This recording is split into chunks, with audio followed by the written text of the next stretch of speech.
תראה, המילה קטרקט חוזרת למחוזותינו מעת לעת. נתנו פעם אחת הסבר, יש כאלה שיודעים, אבל אני עדיין מעוניין לא שמעתי איזה רמזים שאולי יש לי, מה זה? אם נקרא את העין שלנו כמבנה גדול למצלמה.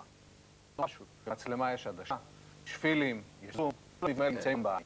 העדשה, באנגלית פשוט, זו עדשה, זה האיבר שלנו שבעזרתו אנחנו רואים.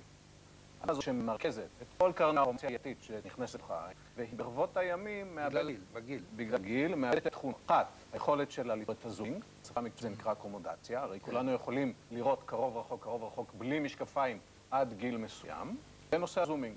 מעדה, אנחנו לאט מאבדים את העדשה, את היכולת של העדה להיות בהירה. היא למעשה איבר שקוף לחלוטין.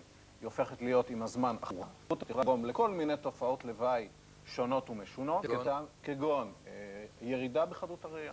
אנחנו רואים טוב מתנות ולא רואים מספיק טוב. ירידה ביכולת לראות צבעים, ירידה ביכולת להבחן מרחוק ומטווחים אחרים, כל מיני אנשים. אנשים מתחילים להיעלב.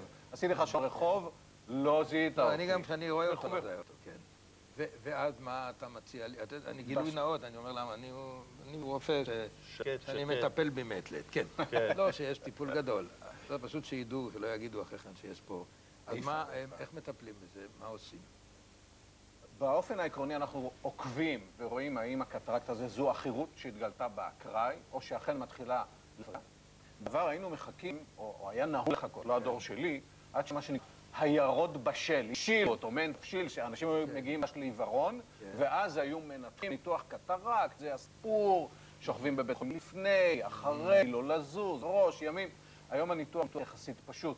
הניתוח של הקטרקט הפך לניתוח לא רק של חדות ראייה, אלא של איכות ראייה. אנשים לא רוצים לראות לא טוב. כמה זמן נמשך איזה ניתוח? היום הניתוח הזה יכול להימשך בין 15 דקות לחצי שעה. 15 דקות?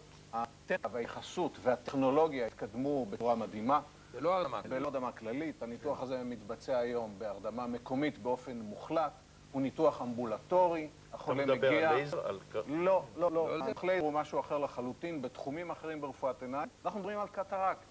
מה שעושים במילים פשוטות. מה אני רואה פה? זה דוגמה לעדשה תוכנית אחורה לגמרי. אתם רואים את האישון.